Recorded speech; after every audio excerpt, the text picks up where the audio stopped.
Put me in, Coach. I'm ready to play today. Well, he may be good at getting balls, but I question his ability with a bat. The Douglas Cats at the Wheatland Lobos for a doubleheader. First game, top of the second, Douglas batting. Austin Zimner trying to go deep into left center field. Not quite enough to get out of here, but enough to get to the wall, enough for a double, enough for an RBI as Tell Dyer scores to get the Cats a 1-0 lead. Top of the third, Wheatland scores on a wild pitch and a sac fly to go up 2-1. The defense comes through here as Anthony Apodaca and Joe Hageman team up to take out the runner heading for second, and that would take care of that. Yep. Top of the fifth, the visitors trying the hit and run play. Sam Malone does his job with the infield hit. Luke Andrews is taking a big gamble and he's going home. Thankfully, Apodaca could not handle the throw. This game is tied up at 2 runs apiece. The Cats were looking for more, but hitting the ball right back to the pitcher is not going to get it done. Grady Corbett is caught in a rundown between third and home, and Apodaca is going to redeem himself from earlier as he'll apply the tag for the out, and that would save a run for a little while. Same inning, Wheatland trying to pick off the runner at first, but Apodaca and Braden Fagenbush cannot connect at first base. The error opens the door for Malone to trot home, and his team would take a 3-2 advantage. Bottom of the fifth, the Lobo bats finally got going. Tyler Pollock will go the opposite way for a single with runners in scoring position. Dave Nelson scores to tie the game at 3. Apodaca hit the brakes at third.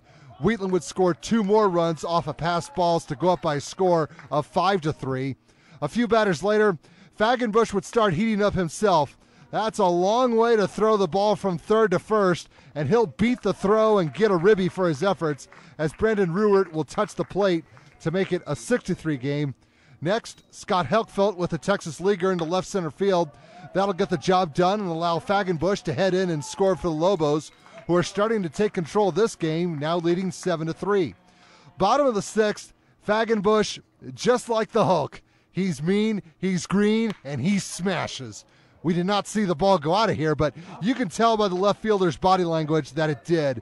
A 3-run blast, and that was more than enough to give the Wheatland Lobos the W in their season opening game, 10-3. We interrupt your regularly scheduled golf game to bring you the second part of this doubleheader. Top of the second, the pitching got off to a great start. Colby Guile went the first 2 innings and struck out 3, which is pretty good this early in the season. The Lobos would rotate guys on the mound.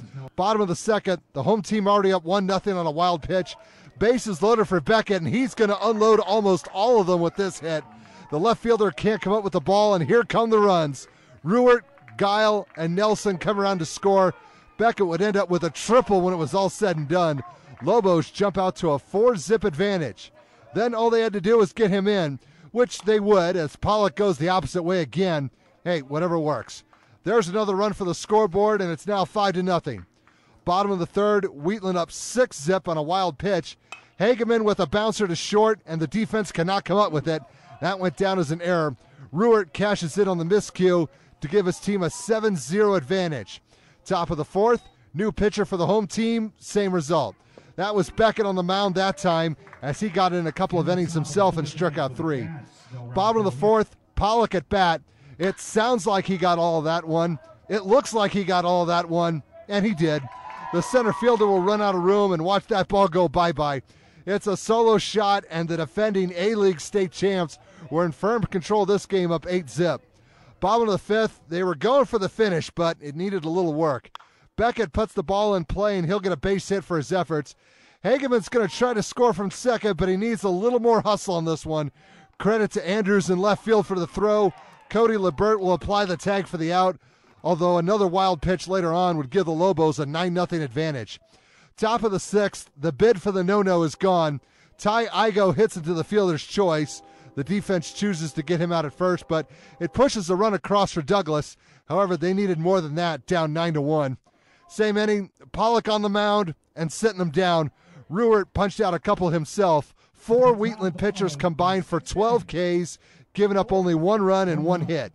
Bottom of the sixth, the home team was going for the mercy roll, although they could not quite get it. They'd have to settle for the single by Critter Ruwert, who will allow Fagenbush to touch the plate. The Lobos would get the doubleheader sweep to start the season, winning Game 2 10-1.